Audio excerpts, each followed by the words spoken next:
Another weekend edition of Dome Theory, group chat edition as well. Taylor McCloud is here. Everyone else chilling, enjoying football. I wasn't having too much fun watching today, Taylor. The games kind of stunk, especially the 4 o'clock games, and they're still ongoing. Maybe Jets Cowboys is decent, but I'm ready for basketball already. We'll get to some football at the end here before the Patriots get going tonight, and John and all of them will have Patriots post game down at Gillette after the Sunday night Pats Dolphins game. But we start with our Red Sox, Taylor. I know you were probably stunned to see it. I predicted Bloom would be out by August this year. He ends up gone mid-September. Again, the Red Sox fire their GM mid-season as they did with Dave Dombrowski here. 4 years for Bloom. Right around 500 record-wise. I think they finished just above 500 during his time here. Overall, though, inconsistent, all over the place. Pitching, a disaster, and it's gotten worse since. Well, actually, no, the pitching was decent this weekend, but overall, the pitching's been what's killed them this season. Fielding, debacle after debacle, mismatched rosters, guys playing at different positions. We talked about the Betts trade a couple weeks ago when the Dodgers came through, and this is it now for him. So I'm glad to see it. I know you wanted to see him get another chance if there wasn't a clear replacement out there, and there doesn't seem to be here. But this wasn't a great time in Red Sox history, so I wasn't too upset to see it come to an end. In fact, I was anxiously awaiting this day. Yeah, I said it to you over text, and we've talked about it. My whole thing is there just has to be a better replacement. I don't like the idea of changing for the sake of change because you never know. I mean, I know some of the names have been floating out there.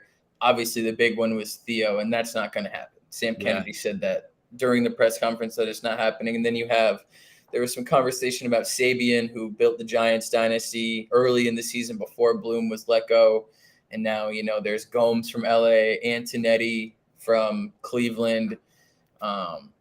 So you have these candidates out there, and that's my thing. It's like the replacement just has to be better. And you and I might fall on different ends of the spectrum with this conversation, but I think we fall on different ends of the spectrum, but it's ultimately like we agree on the path forward.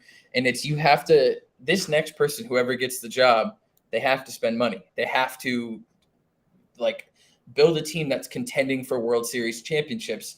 And that's not something that Bloom ever did, but I also don't know how possible it was with the restraints put on him. And you can say this, you can say that, but it's clear that from the beginning, he was brought in to lower expenses, to play on the margins, and that's a really dangerous game. And when you're the Boston Red Sox, you don't need to do that. And I think Jeff Passan from ESPN put it really well this week. He said Bloom was asked to rebuild the farm, to compete for World Series, and stay under the luxury tax all at the same time. And that's a combination that doesn't work. You can't have those three things in tandem. Now, there are examples like last year I thought was horrible. Going over the luxury tax in a season that was as bad as last year is unacceptable. And there's certain things that have happened throughout the Bloom tenure that are fireable offenses. And you're never going to hear me say, oh, he shouldn't have been fired because he didn't make any mistakes. My whole thing was he was pretty much doing what they asked of him, except for the competing for World Series. But when you consider the entire picture, competing for World Series under those circumstances, under those conditions, isn't the easiest thing in the world. And it is what it is. We're getting these reports now that there were rumblings of stuff like this beforehand, but now we're getting the reports that, there were trades on the table for certain guys that would have maybe not helped the on-field product, but helped the checkbook, helped the flexibility, helped help things moving forward. And those deals weren't made because there was maybe some trepidation on Bloom's part. So let me start there, because that's where I do give him some leeway, because all the deals we heard about was their Sale one, Paxton, of course, a couple of guys like that. They probably should have traded Duvall too, looking back on it. But as I say that, and you've said this to me too, if they did that, I would have killed them. because I Right. saw I saw potential in this team. I thought they had the ability to sneak into the playoffs and the baseball playoffs more and more now. If you're in, you can get hot and go on a run like hockey.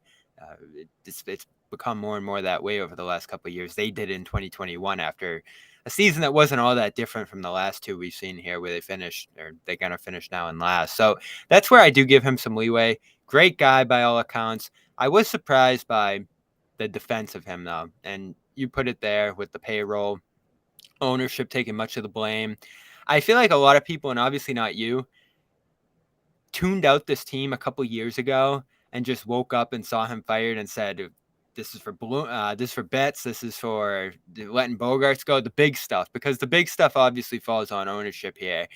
But me and you, in it day to day, watching all these moves, one reliever up, the other going down, all these kind of mismatched pieces trying to play different positions, guys who are probably minor league level talents trying to fill everyday positions at the big league. That corner cutting by him, and obviously part of that is limited payroll, I think cost this team more than anything else, because they did have the top end talent over the last couple of years. When you think about Devers, when you think about Turner this year was awesome. The bullpen this year was just sensational at the back end. They had some things really going for them, but it was just the holes and the worst parts of the roster that really held them back. The defense last 2 years was unlike anything I've ever seen. All the mistakes, but baffling game costing mistakes, really. The base running, horrible. There were just things about this team that made the borderline unwatchable that I was ready to see come to an end. And we'll get to Cora in a minute here, but I put a lot of that back on the way these teams were built. Not just because they were limited in payroll. Of course, that's the biggest problem, them not contending for a World Series. But they really weren't even a playoff team these last 3 seasons, just because of how much they leaned on these guys like Pablo Reyes and Urias, and I'm trying to think of some of the guys that were on last year's roster that they were relying on. There were just a lot of guys who fell short of being as consistent as they needed to be. And then, of course, you know what I think killed them too, Taylor? The stuff like the Vasquez trade. This clubhouse, I don't think really loved the way he oversaw things, wasn't present at the deadlines. That was the big debacle there, trading Vasquez. And I know it was a good trade looking back on it, but it was a beloved guy in the clubhouse, and they really stumbled after that, not adding and trying to sell last year. They sat in the middle of this year, which I think probably cost him his job more than anything else looking back on it. And then I even think of the Plawecki thing, which no one remembers, but they cut Plawecki, the backup catcher, and the clubhouse was furious just to bring up a minor league bullpen arm who got shelled that night. So that's the kind of stuff. There's just all these little things that I think added up, and the park being empty, that doesn't help, and mostly road fans filling it when it is filled. And I'm sure the TV numbers were just atrocious this year. Yeah, it's certainly a combination of a bunch of things, and it's little. I think the timing of his firing is confusing because from the beginning of this season, they pretty much told us this isn't the year. Like there was no like rally, like okay, like yeah, 2023, like going after it. It wasn't that. I think that 2022 was a considerably worse season than this year. I think that the mistakes that were made last year from the offseason where you trade Hunter Renfroe for Jackie Bradley Jr., That which was so off. That's my least favorite movie ever made. yeah, I mean, now it looks kind of like it's kind of like a wash at this point because Who were you the know Jack. prospects who came back in that one? The biggest one was Alex Bonellis, and then I think David Hamilton was part of that deal as well. Yeah, just Hamilton. You know, he just I think set the AAA record for steals in a season. So he's talented. He's definitely in over his head when they tried to play him at shortstop. That was the carousel of shortstops before Trevor Story came back. yeah. I think last year there were more errors than this season. I think this season you had a team that they've definitely let go of the rope since that second Houston series. And so I'm not passing judgment on anything after that Dodgers series because that kind of was like a turning point for the season where I think that they punted that last game against LA. They let Chris Murphy get destroyed. And then the night after that, when the idea was, all right, we have the bullpen moving forward for this Houston series, because this Houston series is, And they were still in it. What were they, 3-4 games they were back? They were in it for a they were long time. they were 5.5 back to start that second Houston series, but Houston was in front of them. So you know what I mean? You take 2 or 3, then Yeah. you're at least, 4.5. You could be 3.5 back. And then, so after the Murphy game, the night after was the Barraclough game, and it was terrible. And Oh my God, he gave up what, 8-9 he runs? gave up 10 earned runs in like Oh my 4.5 God. innings. And so it's stuff like that. After that point, it's like they gave up. They showed us they gave up on the field. They showed us they gave up front office wise. Like that was a super, like, raise the white flag. Like, yeah, they said all the right things in the weeks after that, but like to punt 2 games in a row when you're kind of like flailing a little bit is like, that's all right. We've had enough of this. So anything after that point, like, I know that they slipped in the standings since then. I know it's been pretty bad since then, but I think going back to 2022 to push over the luxury tax in the season when, yes, you were supposed to compete, but from the very beginning they had a terrible April. They were okay May, great June, and then they fell off a cliff after June last season. To be not even really in the hunt at the deadline, and that add someone like Eric Hosmer, and which didn't help at all. I think he played 17, 15 games, something like that, and then went on the IL. I think last year was a much bigger black mark on Chaim Bloom than this season. This season, you have a lot of really successful moves that happened. I mean, Kenley Jensen, Masataka Yoshida, Justin Turner, Chris Martin, and I'm sure Adam Duvall. Like, I'm sure there's other ones that I'm missing, or even something like believing in Costas after a really hard April, right? They could have sent him down. They could have pulled up Dahlbeck. They could have pulled up anybody or said, Justin Turner, hey, you're going to play every day until someone comes up. So I think this season, they told us from the beginning this wasn't the year. So I think the timing of firing Bloom on like September 9th of 2023 was a little curious, because it's like, in my mind, it's almost like fire him after 2022 or give him 2024. Like it's kind of one of those things where it's like 2022, you pushed over the luxury I tax. couldn't do it another year though. If we went into this winter and just saw these. Yeah, but this winter would have been the first time that the prospect capital is there and the real money is there. And so that was part of why it was like, it didn't make sense to me, where it's like, are you going to let the guys see the plan through or not? And clearly they didn't. And clearly the picture is getting more clear of ownership changing their mind every 4 to 5 years since Theo Epstein left, right? So like Theo leaves, Charrington takes over. That was the year that they traded Beckett, they traded Gonzalez, they traded Crawford, all of the Dodgers. They got way under the tax. That was during the Bobby Valentine season, the 100-year season. That was terrible. Ortiz tears his Achilles, whatever. The idea then was, all right, we're going to concentrate on player development, right? That was the whole thing. Player development. Kind of fall backwards into a World Series in 2013, which is a crazy thing to say. Like, you don't fall backwards, but that World Series wasn't expected at the beginning of that season.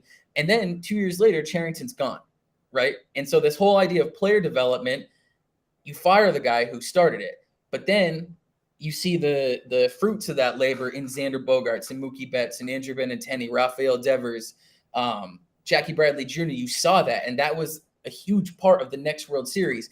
But then again, then you go big payroll. You bring in David Price, you bring in Chris Sale, you bring in JD Martinez, go big payroll, win a World Series, and fire the guy the year after. So we're seeing a pattern here where even if you win World Series, you get fired, right? And that's kind of an alarming thing. So Chaim Bloom, they went to the ALCS. I know you love the 2021 season. I know a lot of people love the 2021 season. And in a way, that's like it's not a World Series, obviously, and I don't want to make it that, but it's like, that's a hugely successful run. That was a magical playoff run. And I don't know. I think this is a bigger thing looking at ownership than it is at Chaim Bloom. Chaim Bloom rebuilt the farm system. You went from 30 to top 5 in multiple respected rankings. I know that Pipeline has them 15 or 16, but Fangraphs has them top 5. Baseball America has them top 5. And, and I tend to lean a little closer to those two than I do Pipeline. I mean, MLB.com had the Red Sox winning 68 games this year, and had they not let go of the rope, like they would clear that by a lot. They've already But they're cleared at that. 70, right? They're at They're 74 right now. 74, yeah. They So haven't made it too much further with the last couple of weeks, but no, what they need to do going forward, and you mentioned 2013, you had the young guys back then, but you also paid and acquired some solid veterans that you knew could play their positions every day. Steven Drew, Victorino, Gomes. You had a few guys like that on this year's team, like Turner. What kills me about this season, and he had a couple great games this past week too. Turner was so good this year. It might be his last good season at his age. So to waste Jansen, who was fantastic, Martin's ERA's 1. You mentioned all those guys. They had a handful of those guys, but shortstop's empty, second base empty, outfield kind of in flux for parts of this year. And of course, starting pitching, you only really had 2 or 3 arms you could go to for much of this year. And I didn't even mention the whole opener debacle for much of this year. So whether you're cheaping out on those kind of guys or you're spending big money on those kind of guys, you have to have them. And then to go into the deadline knowing you don't have them and not address it. The biggest problem with Bloom is this isn't, and he used to say it himself, which would drive me crazy. This isn't a fan base. This isn't a city that's going to sit here and watch a bunch of awful major league seasons in a row waiting for the young guys to start to fulfill their potential. And many of the guys you mentioned are probably a couple of years from playing solid MLB baseball here. So you couldn't wait. I think Bloom's vision probably sat 2-3 years away. And I certainly wouldn't have made it even half of next year watching products similar to this year's. And there were some nights, that I had a lot of fun this year, and they stayed in the mix, and they were close, and they fought back, and they had walk-off grand slams, and they had some awesome wins. I think for a lot of this season, they had one of the highest comeback win totals in the league. But the bad nights, the McGuire celebrating as he got doubled off second, errors, even Rafaela this week, just a blunder emblematic of so many they've had over the last couple of years here. It drove me crazy. And I know a lot of fans reached the point where they didn't even want to watch anymore. And once you get to that point, you have to pivot, to go back to your earlier point, towards something else. And we'll see what that is here. I wouldn't mind Cora as GM. And I don't know if he'd be able to handle GM and manager at the same time. no. But I think he has the pedigree, he has the success, and he has the connections around the league, I think, that make you say he should be the face of this team going forward if there isn't any other certain option. Because he's in the clubhouse. He knows so many of these guys. He knows what they need. And I think him as a former player, which matters too to some degree, I think, can identify talent better than some of these people who are a little more analytically driven. And you need those analytics. You need those guys who come from that background. You need a mix of voices in there, I think. But when it comes to the final say, when it comes to knowing what this team needs, being aggressive, I think Cora is going to lean more in that direction than someone who's like Bloom, because the last thing that they can do here is just hire someone else like Bloom. They can't, and a lot of, I think, executives in baseball now fall under that kind of background. So I'd rather veer toward a guy like Cora, who's been in the game, who played, who has connections across so many different parts of the game, I'm sure, from just all his years he's been around it, rather than, I don't know, what was even Bloom's background coming into baseball? Bloom's been in the game for I think 19 years. He was with Tampa Bay. He's by all accounts he's brilliant, right? And everything says to me, and this isn't one, because let me back up. The fact that all these reports about him being too cautious are coming out right after he gets fired, to me is like, all right, we've seen this before, and the Red Sox are great at getting out ahead of the story before and feeding you everything you want so that the person who's on their way out is the bad guy. They did it with Terry Francona. They did it with Mookie Betts. They did it with Chaim Bloom. So let me get ahead of it and say they're really good at making sure that the person who's on their way out gets a lot of the blame. The only person who didn't get that in the moment really was Dombrowski, and I think that was because it was so close to a World Series.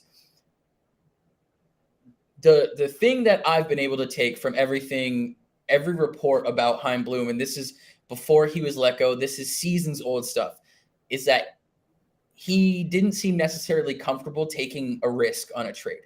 Like the trades had to be either low stakes or it had to be a very clear win for the Red Sox. Which, you know, I'm all for, you know, guy like someone a little Danny-esque almost. in a way, yes. And I think that's a good comparison.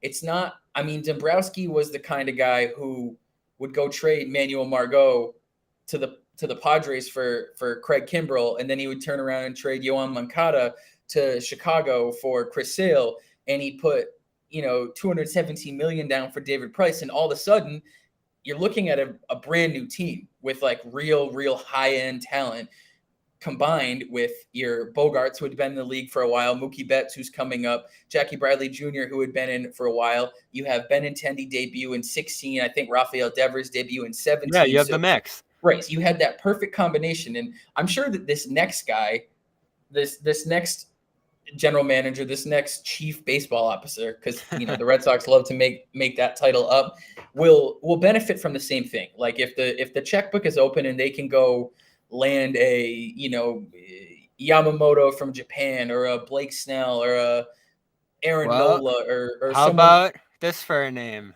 Well, right. Shohei Ohtani. Right. Or Shohei. If they go put the money down and bring in that top end talent without having to get rid of any prospects. And then if you do want to flip prospects for another pitcher, you can, like a Corbin Burns or someone like that.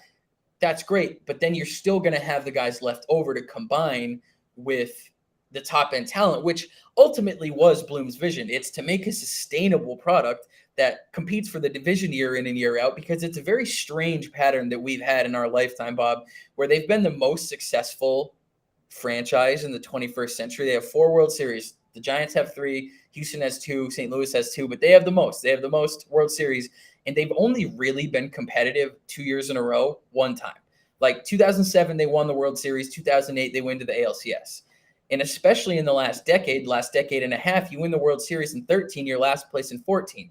You win in 18, you have the same team come back in 19, then you finish in 3rd place, last place in 2020. So I think the ultimate vision, the ultimate goal, which is every team's goal, but especially what Chaim Bloom was brought in to do, is to build a product that can replenish itself when those top end guys either leave or they fall off or whatever. And he didn't get to see that to fruition. And I think it's so important that the next guy or the next woman who takes over the Red Sox does that, because Yeah. I am like, yes, a World Series every couple years is incredible. He got 4 years though.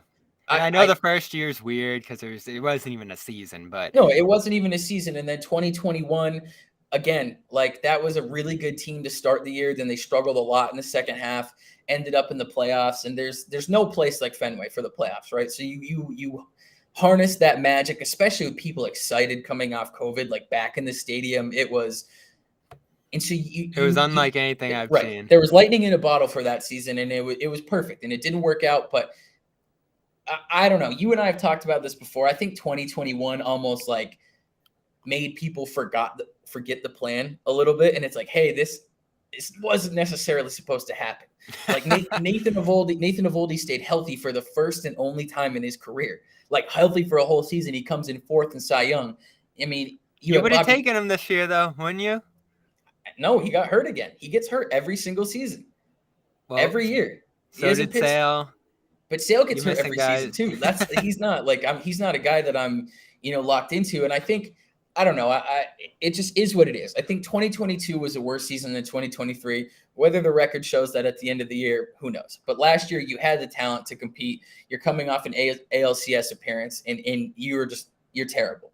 And this year was advertised as a bridge, whether fans want to hear that or not, but it was advertised as a bridge, and that's exactly what it was. I mean, I know at the deadline they were 2 back, and everyone wants them to go make a splash at the deadline. But if you look at the splashes that were made at the deadline, none of them worked out. Like any of those pitchers that they could have gone and gotten, Lucas Giolito, Michael Lorenzen, anyone like that, they haven't pitched well, and they're going. Lorenzen went to Philly, so that's a comparable situation. But like Giolito went to Anaheim, and he got put on waivers because he was pitching so poorly, and the Angels kind of gave up too. But I don't know. It's just What we're this not season. able to say is who among the prospects they have just is going to flame out and do nothing. Well, Because right, and those are the that's kind of where guys you have to identify and move ahead of time. Because, exactly, and that's what Dombrowski did perfectly. yeah, Like it's Dombrowski chose the perfect guys to let go. If you look at, I mean, Manuel Margot, I think he plays for Tampa now, but he was supposed to be like a guy. He's not. Even Moncada. they traded Anderson Espinoza for Drew Pomeranz, and he didn't turn into anything. Espinoza didn't.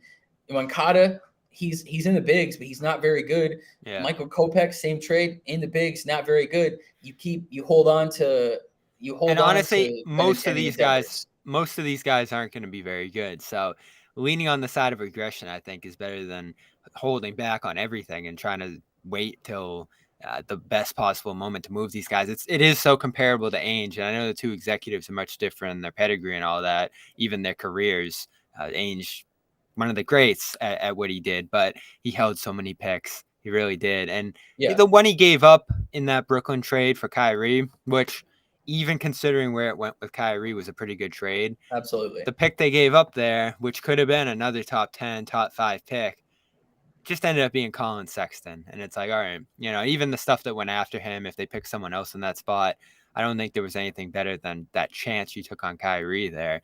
So you need someone with a little more aggressiveness now. And from a money perspective, this is all going to come down to ownership on something like this. But what better way to lock everybody back in, change the culture on the team dramatically with a guy like this, and up your talent level almost instantly? Yeah, Ohtani. yeah. I mean, I'll wait until it gets picked up, by a few more sources before I really buy into it, because I think that's just like anyone outside of the Dodgers kind of feels like, I don't know. I just don't. I mean, as a Red Sox fan, I don't want to get my hopes up, and then it doesn't even come close to happening. Um, I mean, that would be great. He's the best player in baseball, and you can take his pitching away, and he's still probably the best player in baseball. So, I would love that. I think that they have, and it sounds crazy to say this, I think they have bigger needs. I think they need two frontline pitchers, and people are like, oh, we need one. No, they need two. They need two guys to slot in front of Brian Bayo. And I think Bayo has the ultimate potential to be the ace of the staff, especially if they sign him to an extension like Spencer Strider in Atlanta. I think he has that potential to be the best guy on the staff. But And I there do is, think you have like a fourth and fifth guy in Crawford and yeah, Pavetta. I agree. I mean, Pavetta has been up and down his whole career.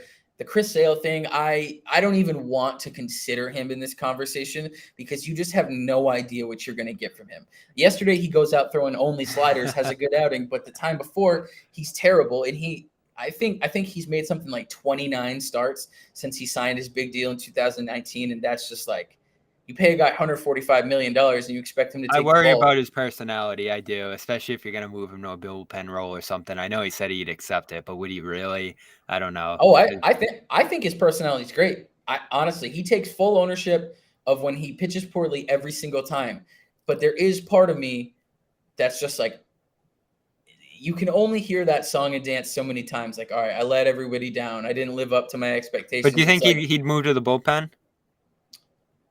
I think it'd be a tough decision, but I think in terms of like keeping him healthy, it could be the best thing. And I think at this point, I mean, you pitch for 4 years, making what, 30 million a year, and you barely pitch ever. I think in that last year, you're kind of out of.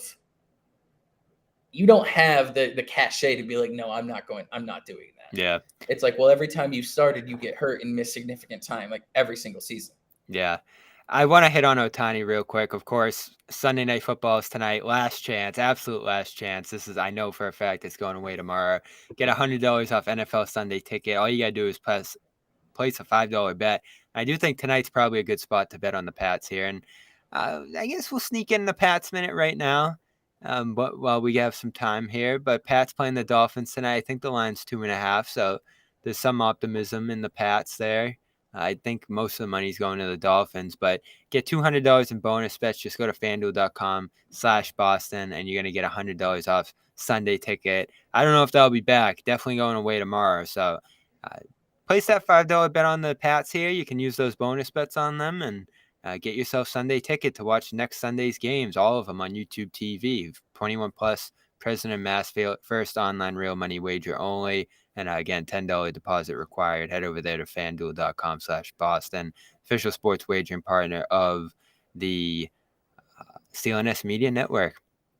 Real quick on Ohtani, though, before we do get to the Pats. I want to believe. I do. I think the New Balance thing's real. I've said that too. That stuff matters because Boston still, it's one of those staple baseball cities. If they're on the map and he's pitching in October or hitting October, either one, it's going to matter. And if he was doing what he was doing earlier this year, this would be a no-brainer. I think anyone would want him. The pitching stuff scares me a little bit. This is second Tommy John coming up, right? I mean, I don't know if he's going to have Tommy John this time, but he's going to have a operation. So even if he gets some internal brace situation like Story or Bryce Harper, like I don't feel great about it. He'll miss most of the next year, I think, pitching-wise. Pitching, yeah. So it's tough. The hitting is good enough that you believe in it. Could he play outfield or something down the line if he doesn't return to pitching? I think you have to consider that. I don't care about the Yoshida thing. It's the stupidest caveat I've ever heard. You're obviously going to add this guy no matter where Yoshida ends up. I think you do it. I do have more pause than I'd ever imagine I would on this, just because the money's going to be so crazy that if he's just a decent DH, it could end up being a scary contract. Yeah. But the guy's drive, I know, is just incredible. The base running even is impactful. He'll figure out a way to impact the team, even if he loses that starting pitching. Maybe he relieves. Maybe he ends up in the field down the line. I just believe in him, and he's just such a draw. I think that matters. You got to get people back in the park. You got to restore interest in this team in Boston. I mean, you can't even talk about this team. No one cares.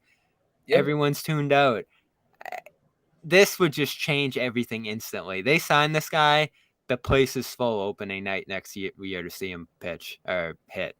Yeah, no, I mean, you're definitely right. And I mean, you and I talked about it a while ago, but like the Red Sox have one of the best histories in the MLB of signing players from Japan. And they've like Daisuke Matsuzaka is a legend in Japan. Like Yoshida and Ohtani, we saw in the World Baseball Classic, they're close. The Red Sox are going to be in the running for Yamamoto. So like, I think all that matters. I think no matter how much our wonderful chat wants to tell you, it doesn't matter. I think the New Balance thing is important.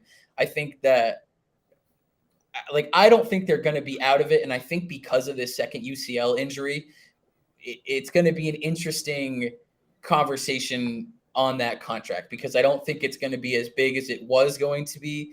There's still a level of it needs to be big because, you know, Shohei Ohtani is the best player in baseball right now. And he's going to win his second MVP this year. And so you have a guy with incredible pedigree. So the money's going to be huge either way. And, you know, I would love to see it. I think that if it doesn't happen, I'm leaning towards, I really like, they need to pursue Yamamoto out of Japan.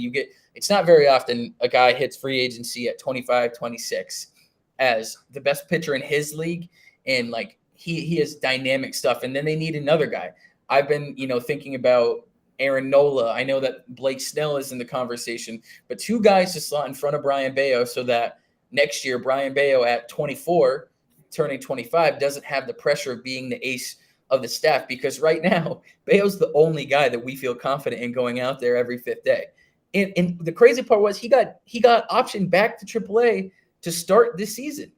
Like Bayo made, I think, 1 or 2 starts up. They sent him down, and then an injury pulled him back up, and he's been great since. But you can't have a rookie pitcher as the only guy you rely on. And there was a point, I think, in May where they had their full rotation ready, where you had Sale, Paxton, Bayo, Whitlock, and Houck. And then almost immediately, Sale's shoulder blade goes, Houck gets hit in the face, and then Whitlock leaves a game against the Marlins, and now you're back down to 2. And I don't trust any of those guys after this year. No, and then you're back down to 2 starters. So I think that going into this offseason, especially with whoever they end up hiring as the head of baseball operations, you have a long road in front of you. Actually, I won't say a long road. You have a difficult road in front of you because you need to add top of the line talent. Like, you can't play on the margins anymore. Turner and Jansen and all these guys were great signings this year and very helpful, but you need to go out and get the guys, because this is where you have to, and it's something that Chaim Bloom never did. And it's probably my biggest problem with him is he never once acted like fully embraced the power of running the Boston Red Sox. Yeah. You know what I You have mean? a Like, lot of assets, opportunities, and money. and I'm sure we'll never get the full story on how much ownership, really was constraining him from making those moves. But like, the best thing about Theo, the best thing about Dave Dombrowski is that when it came time, they were like, no, I'm doing this. You know what I mean? And it worked for both of those guys. So I'm not Maybe saying, worried about making mistakes. Yeah, that yeah, can hold you back. and mistakes are going to happen, like Carl Crawford, mistake, right? Oh. But when you're the Boston Red Sox, you dump the mistake and move forward. You Yeah. don't harp on it. And so, I liked him. I believed in the direction he was moving the team. It was a slow moving process, but I believed in it. Even Sale, you go back in time and you do it. So that back to Ohtani, you do it. Even if it ends up being a mistake, the immediate payoff, you have to think, will be more than worth it. I worry because I see what's going on with Stanton in New York, and if we go back in time, I was so excited of potentially adding Stanton, and that would have been a trade, of course, plus the big contract. Yeah. And I'd be losing my mind at where he's at now if that was him in Boston. But this feels different. I think this is just a guy who's gonna be amazing here. Never mind playing with the monster and all that.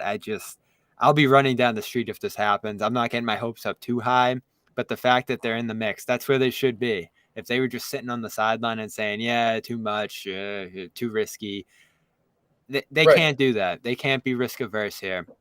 I do want to move on to the Celtics, though.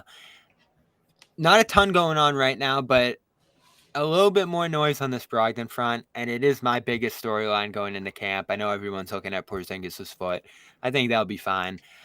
I'm nervous about where this is at with him, and half the story is obviously him being traded and then not getting traded because the deal fell apart. Seemed like there were more talks throughout the offseason of moving on from him, which adds some insult to injury there. And then the injury, the arm injury, which was so bad. He shot 20% after he suffered it, 7% from three in that series, 3 points a game. He couldn't even be out there. And they missed him. Pritchard, he's in position here. Some people believe in him. I'm sure they believe in him too if they were going to move on from Brogdon, either as a dump or just bringing a marginal worse player back. But this guy was awesome for them last year. Not only on the court, sixth man of the year, but off the court too, is one of those veteran voices there. I'm worried, and I'll play this Washburn cut here. This is actually the full statement he made about this that's going around and being aggregated everywhere right now. He said what many have speculated here, that Brogdon wasn't thrilled about what happened last year. So let's see if I can pull the audio up on this here, just sharing the screen. All right, let's see. Taylor, tell me if you can hear this. Concerned about too, because we've heard nothing, and he's angry with the team. So I don't think communication between the two sides have been fruitful. So he could just say, "Listen, man, I'm not getting no surgery. I'm just gonna let this heal, and y'all just gonna have to wait for me to let it heal." It could be somewhat of a protest for being on the trade block or something. I don't know, but you would think that wouldn't be the case. But we'll see October 2nd. Or that October 3rd, when that first practice is, like, actually who's on the floor. Well, let's go right there though, because I think that probably raised an eyebrow for people out there listening. If Malcolm Brogdon, I would get it. I'm not blaming him, but if Brogdon's upset with the team, he is. He was. Yeah, like, how concerning is that? Well, I mean, that's he was not happy. I mean, and now was that he was not happy in July? Is he the same level of unhappy? So that was the gist of it there. That was from Celtics Beat Podcast. You can go check that out here on CLNS. So you're dealing with three things here, Taylor. Hurt, angry, and going back to the bench, too, which we talked about on the Garden Report. The White's, of course, the starting point guard from the jump here. So it's hard to love where this is at. Yeah, it certainly is. I think last year was interesting, the progression of everything. From the very beginning, it was, hey, this is the best locker room I've been a part of. This is the best group of guys I've been around of. I just want to help the Slam team. dunk trade too, right? Nesmith and Tice for him. Right. And so it's saying all the right things, doing all the right things. And I give him a ton of credit because he always does the right thing. Like, I've never seen a situation where he doesn't. Even when his elbow was hurt, it was, all right, I can't play anymore. Right. It's not like, let me go out there because I'm a competitor. It was, Yeah, he no, I sat that can't. game 6. Right. Yeah. It was, I can't do this because my elbow is, hurt. But as the season went on last year, it definitely was there was a few things, and it never really picked up any steam, which is good. But it was, yeah, sacrificing is pretty hard, right? And I'm not sure if you heard some of that stuff. I'm sure you did. But Yeah. it went from like, this is the best group of guys I've been around, I love these guys, to, hey, sacrificing is tough. Like, you know what I mean? It's hard. And I'm sure that's a thing where in the beginning it's like, yeah, this is, easy. And then you play 82 games as the sixth man when you're used to being the guy on the Pacers. And it's like, all right, this isn't, but Well, you have he's to, got a contract coming up too I next know he year. does. The year after this is the last on his deal, and I think he's going to be extension eligible this fall too. Yeah. So It's one of those things where it's tough because he's never really been on a team that's actively competing for a title. And there are guys who get thrown into trade talks that probably don't deserve to be in trade talks, but that's just how it goes, right? And especially when you're playing for the Celtics. And I mean, you and I are doing it right now. We're taking this thing, right? This thing, and like Malcolm Brogdon didn't come out and he's like, "Oh, I'm furious with the no, Boston we haven't Celtics." even heard from him. Right. And so you and I are doing it right now where you're playing in an environment in a city where the everyone has such a strong opinion. And so then things get much bigger than they even might be in reality. So it's just one of those things that when you're playing for a title contender, you're going to be in trade conversations. They just traded Marcus Smart. Like Malcolm Brogdon, I understand being upset that a trade went through or happened and then didn't go through, but they just traded the guy who everyone called the heart and soul of the team for 5 years now.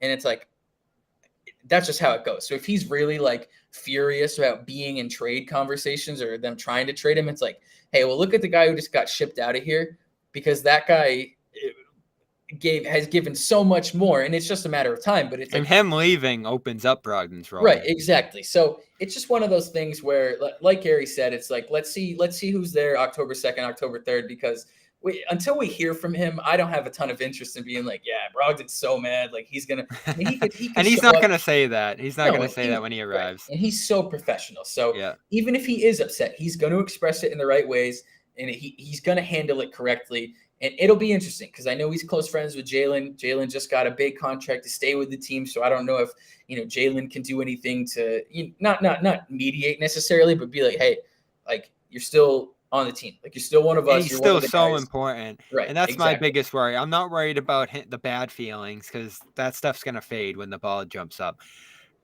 Is he going to be available? That's still what I'm waiting Right. for. Who's on the floor, as Gary said there. The worst thing in the world would be October 2nd to hear Brogdon needed surgery. He'll be back on Christmas. Because I don't know if they have enough in that backcourt. And we can debate Pritchard here for a minute. That would be like the Scottie Pippen in '98 thing that we saw in The Last Dance, where it's like, no, he's like, I'm going to enjoy my summer, and I'm going to get my surgery and rehab on company. Well, that's the thing. We still haven't heard. And I asked Brad in June. I was like, does he need surgery? And he's like, yeah, if he needs it, he can get it. And right now, I think we see that it can heal on its own. And so it was kind of like either way. And we haven't heard anything really on that front since. So Yeah. I'm so curious to see where that goes. Maybe he'll be perfectly healthy when he's back. But it was weird. If he needs surgery, it should have happened the day after the East Finals. He and Shohei can rehab from there, Tommy John together. Man, crazy injury too. And that's where I'll defend him. 3 things. Didn't love the defense, but defended tough in the post. I don't think it was a lack of effort. It's just getting older, and I don't think he was moving at his best.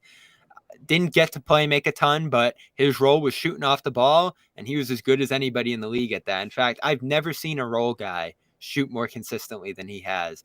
It felt like every single game all year last year, he shot well. It'd be like 4 of 8, 5 of 10, 6 of 12. Every single night he was shooting well, and I think he shot about 44% from 3 for the year. He was just incredible in that role. That was the most important role they were bringing him in for. And then the injury, it's not like it was a hamstring. It's not like it was a knee pain or something. It was a crazy elbow injury on a collision. So I can't blame him for that at all. He was super healthy last year for all the injury concerns with him coming in. And Pritchard, love him. He can probably defend as well as Brogdon. The playmaking's probably close-ish, but the shooting, as good of a shooter as Pritchard is, it comes in waves, hot, cold, Yeah. and even just being in the right positions to shoot and all of that. So, and size too, a huge difference between those two, of course. So I like Pritchard, but I don't think he can replicate what Brogdon brings to the table. No, I like Pritchard too. I mean, it like you said, it comes in waves, and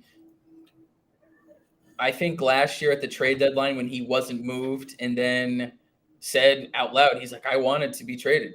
You know what I mean? And I think he went on the podcast with Andre Iguodala and Evan Turner and was expressing that, he maybe wanted a different situation. And it's tough because it's only ever been motivated by wanting to get on the floor. It's not like, I hate the Celtics. I hate Brad. I hate Joe. I hate Tatum or Brown. He wants to play. And I think every NBA player is in that boat where they want to play as much as they can. And there's a lot of guys who would play 40. Money a little bit too. He's the deal's coming up next year. Absolutely. And so you need to show what you can do to get paid, right? Yeah. But that goes hand in hand with just getting on the floor. And so I understand it. I think there are things that have gone on since that trade deadline that have reaffirmed Pritchard's stance on being set where he is for now, at least.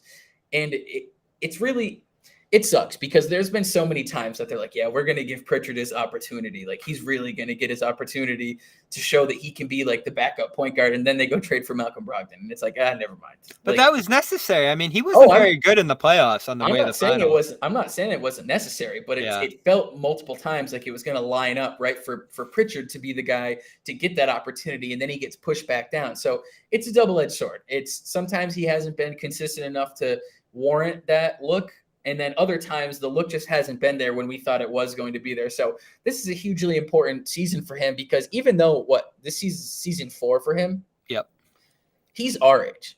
So it's not like he's season 4 like a lot of these guys at 22 or 23 season 4. He's 25 or 26. Yeah, he played a long time in college. He played all 4 years. Yeah, and he was great. And so it is a little different situation, but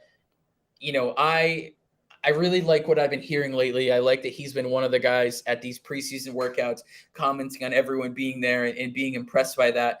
And I think it's just even though his on the court role has remained pretty small, I think it's up to him to take on more of a role within the team.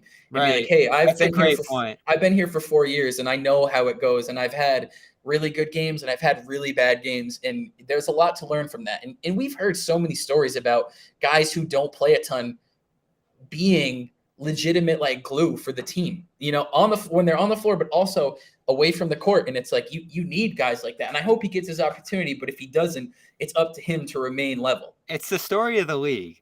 He's a superstar. He scores 70, 80 points in these pro-ams. Yeah. Even when they let him run the show on the last day of the season, he puts up a triple-double. Many guys can do that. But when you're the 8th guy playing 15, 20 minutes, what can you do in that spot? And that's what's going to determine his ability to stay here and thrive, because I don't think anyone looks at him and says he'll be a starter. He's going to keep ascending and keep getting better and, become the future point guard of this team. He's a backup, so he needs to thrive in that role, and I think he's had glimpses of doing that. 2022 probably the best example, but other times with inconsistent minutes, the answer is not always I need more minutes and more shots, because it's just not going to be there, especially on a team like this. That could have happened on the Spurs. I know they almost traded him to the Spurs, but where's your career ultimately go from there? If you want to win a championship, if you want to be a part of a team like this, you got to thrive in that role. If you're looking at the guys in his spot, let's say him, Hauser, O'Shea Brissett. Let me throw his name in there because I love him. Jordan Walsh, Banton, those kind of guys who are, say, fighting for that 8th spot. Who do you have the most confidence in giving them what they need at that spot? It's between Brissett and Hauser. I was really impressed by Sam Hauser. There was a point last year where Sam Hauser wasn't shooting well, and it's like, all right, that's what you're here for, right? And so, like, if you're not shooting well, then things need to change. But he turned it on, and the way that teams take themselves out of their offense looking for him, he's the most isolated player in the NBA, and it's not he doesn't clamp up everybody, but he's 6'8", right? He's 6'8", and what it does to another team is like instead of playing offense, they're coming down the floor and pick and rolling until they have a ball handler on Sam Hauser, and then you're playing one-on-one. So it's like, all right, if you're starting your offense 10 seconds with 10 seconds left in the shot clock every time because you need to look for Hauser, it's like you're not thinking about winning this game. You're thinking about hunting this guy, and it's letting everything else happen on the Celtics terms. Because it's like what the Celtics, like, you know what I mean? Like, they certainly made adjustments to be like, all right, the other team every time coming down, they're going to look for Sam Hauser. So, like, these other four guys aren't going to get open at all. So I think I almost trust Hauser more because I've seen it. But you and I are definitely biased about O'Shea Brissett, being from Syracuse, and you and I both going there. So I hope that it's Brissett. I would love if he can be the eighth man, and I like Jordan Walsh too. But I think if you ask me right away who it's going to be, I'd say Hauser. I like the Hauser pick there. He was good last year, and he never really got the chance in the playoffs. He really didn't there. So real quick before we get you out of here, I'll give you like 2 minutes, 3 minutes here on the Pats. Eagles, good showing, but another moral victory in what's been 3 seasons of those. Dolphins tonight. I have a tough time seeing them winning this one with the firepower they're up against, but you can never rule them out from at least keeping it close. I thought last week would be a blowout too, and they were right there on the final drive, close to winning it. So this feels like a similar season to the one we've watched the last couple of years. Maybe the talent level is a little higher across the board. You don't have the disaster at offensive coordinator you did last year. So this will probably be a more stable year, maybe even a playoff year. But there's just not that upside when you look at a team like Miami here that could go to the Super Bowl. Yeah. I mean, I think it's not solely, but it's up to Mac Jones. Like, Mac Jones has to. You think it's all on him? Not all on him, but in terms of upside, it's like you need your quarterback sometimes to be like, hey, like the reason we're going to be in this game is because I'm going to make the right decisions. And we saw it last week when Mac got into the flow of the game, like the throws are there, right? And he's making the throws he needs to. He goes over 300 yards, 3 touchdowns. And there's sometimes when I just want him to like let it rip. It's like, hey, like, yeah, I understand you're very cerebral, and he's known as like a guy who is one of those like grinders. Like he's studying constantly. But there are times when it's like you were the 15th pick of the draft and you went to Alabama for a reason. It's like, just like let it go.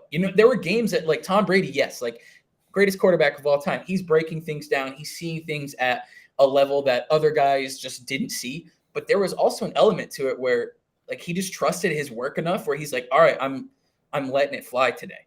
Like I'm really spinning it. I'm finding my guys. And it's so much easier said than done. And it's like, yeah, just go out there and win the game. You know what I mean? And that's not what I'm saying.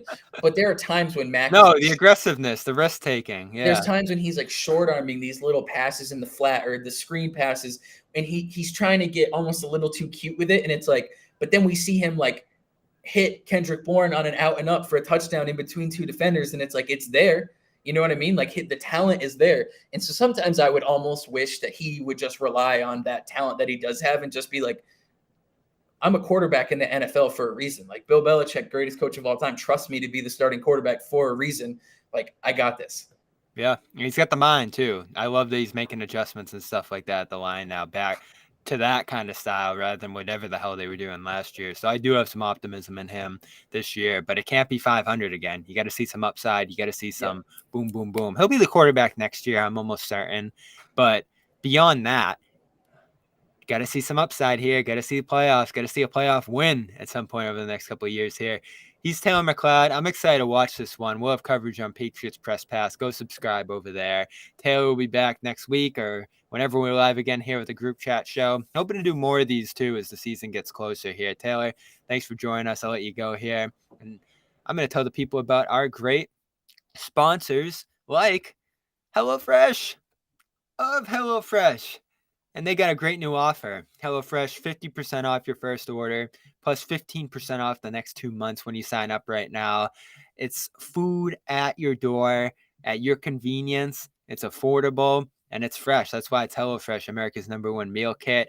40-plus options right now, tons of sides, breakfast options, add-ons. You can basically build whatever kind of meal box you want here. get it when you want it. And that's what's the great part about it. It's meals in 15 minutes. All the ingredients are pre-packaged and pre-portioned, so it makes it easy along with the laid out instructions. I just love this product. It makes it fun. You're getting ingredients that you enjoy, and again, the convenience and speed factor, as well as the affordability factor, much cheaper than going out to eat, much cheaper than the grocery store. So go check out HelloFresh.com/StealinUs50. Just give it a try. You'll get the 50% off that first order, 15% off the next 2 months if you want to roll with it. I've been thrilled with it when I've used it. One of my favorite sponsors we've ever had here. So go check it out, HelloFresh.com/StealinUs50. Show us some love with that code StealinUs50 and get 50% off and 15% off your next 2 months. HelloFresh, America's #1 meal kit, and AG1. Go to drinkag1.com/garden. Get a year's supply of vitamin D and 5 free travel packs with your first purchase over there. Just put out an Amias Keita breakdown on Celtics All Access. If you're not subscribing over there, go check it out. Love that pickup for them, even though it's just a two-way. I like the pedigree. I like the player. I like the build. So it's a good use of that two-way deal. I think a guy that could sneak on the court in a certain spot for them this year.